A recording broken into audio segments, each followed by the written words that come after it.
Hi everyone, it's Don from Crux, and I would really like to welcome you all to the first video of the Souls of Brathnor, which is our homebrew Space Marine chapter video. The paint scheme was developed by Graham Tester, who's Ruggabull on Instagram, and I completely recommend following him for his amazing paint jobs and sculpts.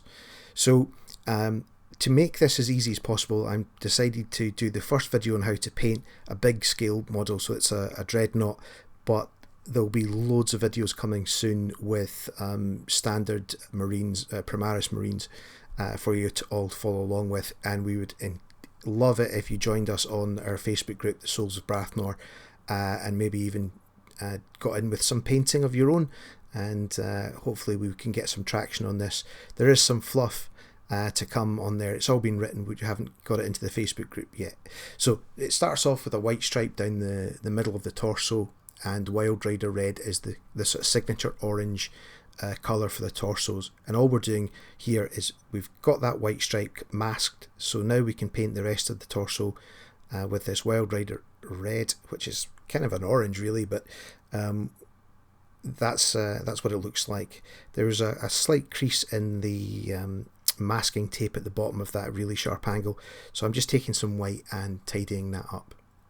But what we do with the Souls of Brathnor is to use Inkubi Darkness as the main armour colour, and we're just putting this on with an airbrush. There's no other colours to this, it's just Inkubi Darkness and Wild Rider Red and white for the single stripe down the chest.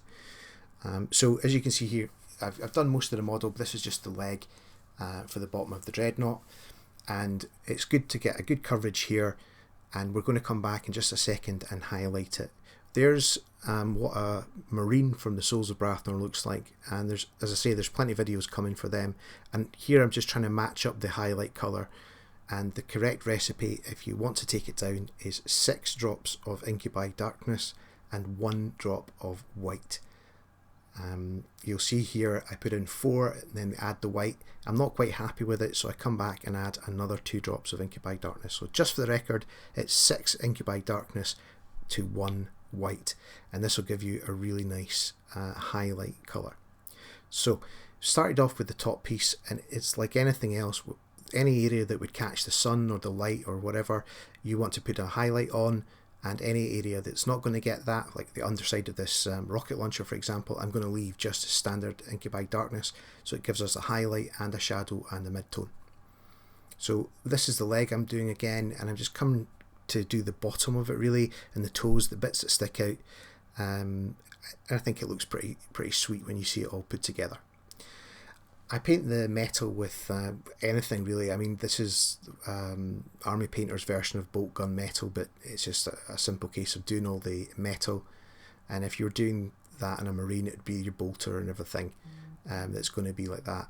This model's pretty cool. I've had it for ages, and I was going to do a video about rescuing a wreck, because when I got it, it was in bits, literally a bag full of bits. And I'm just putting some scorching on the end of the barrels there, just with a sort of purple, and then just with a sort of black, sooty black that covers the edges of the barrel. So the knee pads of the Souls of Brathnor denote what squad they're in, and because this guy's like a HQ choice or a relic or whatever, I've given him a checkerboard pattern, and all I've done there is cut out little squares of masking tape and fitted it to the Inkubi Darkness, and I'm going to obviously paint that gold. It's Retributor armour, and I'm going to then take those bits off, and then I'll be left with a checkerboard pattern. So I'm just having a look here just to make sure about the edge highlighting colours, and the edge highlighting colours is Fenrisian Grey. And one of the advantages of that is all the main colours are straight from the pot. You don't really have to do any sort of custom mixing, apart from just the highlight, which is just white and Inkubi Darkness on its own. So I'm just doing some edge highlights. I'm not going to be going crazy about it. I'm just going to be doing the sort of main parts that catch your eye. This is an army to be played with, and I'm going to be spending as little time painting them as possible.